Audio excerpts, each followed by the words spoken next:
A beautiful morning mga kalovis, mga kabe. Well, today's video, we will cook a creamy pork with boiled egg.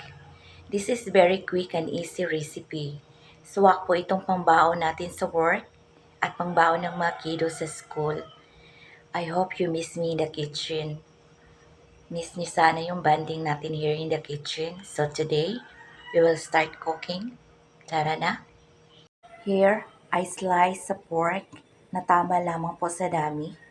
Then, I boil the meat with the pepper seed and the rock salt. Antayin lamang po natin siyang lumambot. So now mga kaluwis, mga kabe, habang nagpapalambot tayo ng ating karne para gawing creamy pork with boiled egg, kumuha na ko ng 2 cups of all-purpose flour para gawin nating panghimagas. Gagawa tayo ng pancake or what do you call this? Hot cake. So I add only 1 egg. And then, yung 2 cup na all-purpose flour mga kabe ay equivalent lamang din po ng 2 cups of water para i-mix natin ang ating cake. And then, I add 1 teaspoon of yeast and then also 1 teaspoon of baking soda. So, hinalo ko lang siya guys at iniwan ko for 30 minutes para tumubo ang ating cake. To be short now, naglagay na ako dito sa fan. So, ang ginamit ko lang dyang oil guys is yung binabrush ko lang, konting-konti lang. Kasi mas masarap yung pancake or hot cake na hindi oily. So, ayan po, ilagay na po natin siya. Unahin ko siyang niluto guys para mamaya lulutuin na natin yung ating ulam for the lunch, yung creamy pork with boiled egg. So, ayan. Here na siya guys. Antayin lang natin na medyo mag-brown and then baliktarin natin. Here na siya guys. Yung sugar pala na ginamit ko guys is brown sugar, konting-konti lang. And then I add also the cream dimsada, yung may pinaghalong all-purpose flour and milk. Yun ang ginamit ko. To be short guys, here na luto ng ating pancake or hot cake, panghimagas. Are the ingredients: pinalambot na pork meat, water sa pinagkuluan nating meat kanina, chopped garlic, chopped onion, siling haba, pork broth cube, 1 tablespoon flour na hinalo natin sa water pangpalapot natin mamaya, soy sauce, paprika powder, and pepper powder. So, let's go. Okay na mga kabe, tayo'y magluluto na. Yan, ilagay lang muna natin ang ating kawali. Antayin lang muna nating uminit at lagyan natin ng konting oil. Tama lamang po ang paglagay ng oil.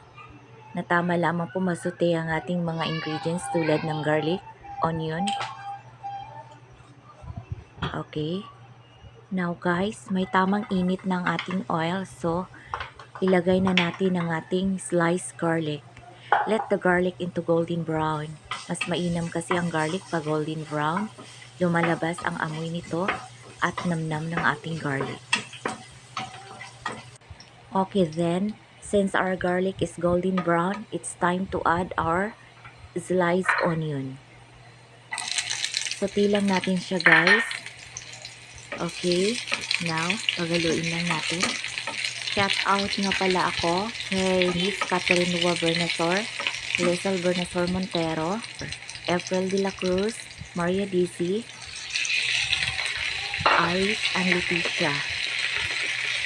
Okay, now guys, I add yung meat na pinagkuluan natin, pinalambot kanina. So now, shout out rin kay Miss Charis Ann Angus, Ate Orlene Pinkian,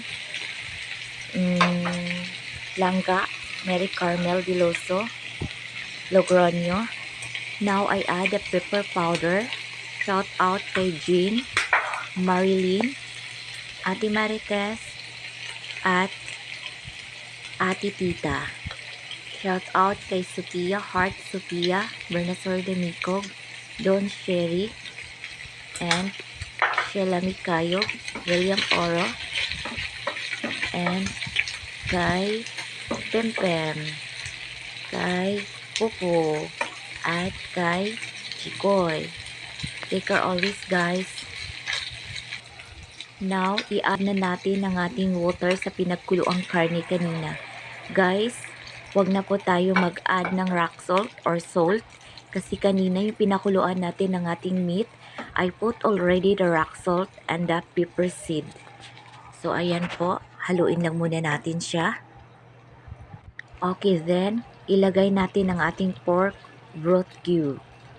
Ito na po yung magsisilbing taste ng ating pork creamy at yung soy sauce na i-add natin mamaya at saka konting pinch ng bitchin.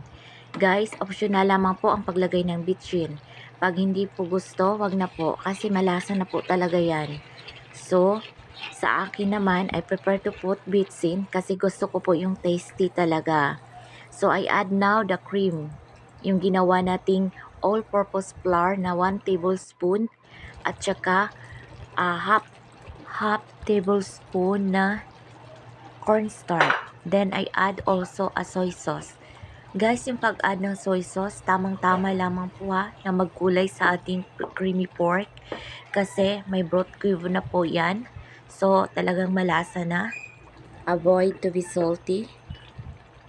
So, paghaluin lamang natin ng maigi hanggang magiging creamy. Ayan. It's very delicious, guys. Sinasabi ko na kanina, this is wok for the baon. Baon natin sa work or baon ng ating mga kiddos. Ayan, haluin lamang natin siya, guys, hanggang lumapot. So now, ilagay na natin ang 2 pins na bitchin na sinasabi ko kanina. Guys, konti lang ang paglagay ha, kasi nag-a-add ng salt pa rin ang ating bitchin. Optional lamang po ang paglagay niyan. So I add now the 2 boiled egg. Guys, kahit damihan yung lagyan ng egg yan, kung ilan kayo, mas maigi. Kasi mas masarap yung sauce niya, guys. Yun talaga yung nagpapalasa dyan. And then yung siling haba. Ayan. Now guys, see? It's ready now. So later, ipi-plate na natin siya. Ready for the lunch. It's creamy. Really creamy. Now it's ready, guys. Mga kalobis, mga kabe, it's now ready. Ito na siya. This is very creamy. Napakasarap po talaga. Very simple, quick, and easy recipe. Tara na't ating tikman. And now guys, mga kalobis, we done cooking our creamy pork with boiled egg. At ngayon ay titikman na natin how's the taste. Here.